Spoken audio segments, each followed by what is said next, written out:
आपले सर्वांचे Radiance update या यूट्यूब चॅनलवर स्वागत आहे मित्रांनो. आत्ताच्या घडीला शिक्षकेतर कर्मचाऱ्यांची जी भरतीवर माननीय मुंबई उच्च न्यायालयाचा स्टे होता ते उठलेला आहे आणि आता शिक्षकेतर कर्मचाऱ्यांचे जे भरतीचा मार्ग जे ते मोकळा झालेला आहे अशी प्रकारची बातमी जी आहे दैनिक पुढारी टाइम्स यामध्ये आलेली आहे. त्याची सविस्तर माहिती थोडक्यामध्ये आज आपण इथे घेणार आहोत. तर मित्रांनो, आपल्याला माहिती असलेलच की आपण यापूर्वी व्हिडिओच्या माध्यमातून माहिती घेतली होती की शिक्षकेतर कर्मचाऱ्यांची भरतीवर जे मुंबई उच्च न्यायालयाने जे स्टे दिला होता त्यामुळे आता तो स्टे त्यांच्या वतीने उठवण्यात आलेला आहे. लवकरच प्रक्रिया जी आहे सुरू होण्याची अपेक्षा आहे.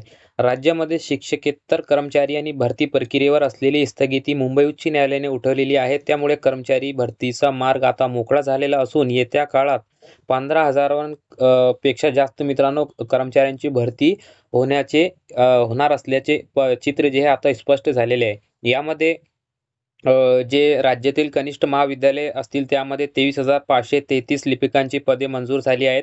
तर 2,118 जे आहे ग्रंथपाल यांची पदे आहेत. त्यानंतर 6,732 प्रयोगशाळा सहायकांची आहेत. त्यानंतर अशी एकूण जवळपास 32,383 पदे मित्रांनो राज्यामध्ये जे आहे मंजूर आहेत. यापैकी काही रिक्त पदे देखील आहेत. तर 11,700 जे लिपिकांची पदे रिक्त आहे. ग्रंथपालांचे 1,000च्या आसपास पदे रिक्त आहे. परंतु अर्धवेळ ग्रंथपालांना आता पूर्ण वेळ पदभार देण्यात येणार असल्यामुळे ग्रंथपालांची नव्याने पदभरती होण्याची शक्यता सध्या तरी कमी आहे. परंतु प्रयोगशाळा सहायकाचे 6,732 पदांपैकी 3,300 आणि लिपिकांची 11,700 एकूण अशी जवळपास 15,000ची भरती सध्या होऊ शकते असे चिन्ह आहेत मित्रांनो. कारण ही भरती उच्च न्यायालयाच्या आदेशामुळे थांबली होती.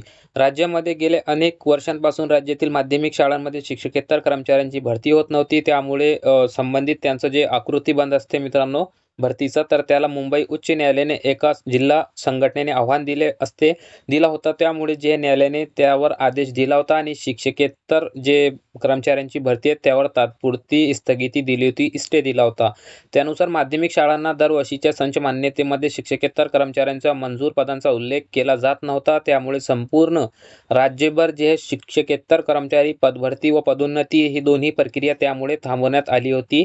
या विरोधात महाराष्ट्र राज्य माध्यमिक शाळा जे संघटना आहे मित्रांनो, महामंडळ आहेत, तर त्यांनी अनेक वेळ आंदोलने केली. त्यानंतर मुंबई उच्च न्यायालयाने मंगळवारी संबंधित पदभरतीवर घातलेली जी बंदी होती मित्रांनो ते आता उठवलेली आहे व सदर केस निकाली देखील काढलेली आहे. म्हणजेच मित्रांनो याचिका डिसमिस केली आहे.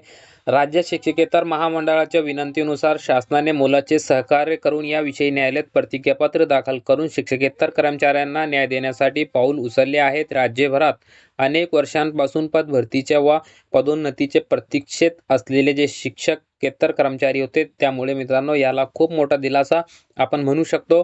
उच्च न्यायालयाच्या निर्णयामुळे शिक्षकेतर कर्मचाऱ्यांची भरती लवकरच सुरू होईल अशी अपेक्षा पुणे जिल्ह्याचे जे शिक्षकेतर संघटनेचे कार्याध्यक्ष आहे मित्रांनो प्रसन्न कोतुळकर यांनी व्यक्त केलेली आहे. आणि त्यांनी यामध्ये जे शिवाजी खांडेकर जे की राज्य सरकार्यवाह आहेत महाराष्ट्र राज्य माध्यमिक शाळा शिक्षकेतर महामंडळाचे त्यांनी प्रतिक्रिया देखील दिलेली आहे की 2005 पासून राज्यामध्ये आकृतीबंधाच्या नावाखाली शिक्षकेतर कर्मचाऱ्यांची भरतीला बंदी होती.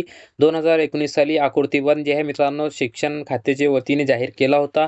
परंतु केवळ एका याचिकेमुळे ही स्थगिती उठली नाही. त्यामुळे तब्बल 17 वर्षांनंतर आता शाळांमध्ये जे कर्मचारी आहे मित्रांनो शिक्षकेतर तर त्यांची भरती केली जाणार आहे. ही भरती व्हावी यासाठी वारंवार आंदोलने देखील केली आहेत. त्याला यश मिळाल्याचा आनंद अशी प्रतिक्रिया मित्रांनो त्यांनी दिलेली आहे. तर ही महत्त्वाची अपडेट्स होती कारण मुंबई उच्च न्यायालयाने त्यावर मित्रांनो स्थगिती दिली होती. त्यामुळे शासनाला देखील कारवाई करता येत नव्हती आणि प्रत्येक वेळी जे अशा उमेदवारांची विचारणा करण्यात येत होती की सर कर्मचाऱ्यांची भरती केव्हा होणार, शिक्षकेतर कर्मचाऱ्यांची भरतीचा मार्ग केव्हा मोकळा होणार आहे. तर आता ती मित्रांनो बंदी उठलेली आहे आणि शिक्षक भरती तर सुरू आहेतच, त्यासोबतच आता हे शिक्षकेतर कर्मचाऱ्यांची भरती देखील लवकरच सुरू होण्याचे आता मार्ग मोकळा झालेला आहे. तर अशी प्रकारची मित्रांनो ही अपडेट्स होती महत्त्वाची.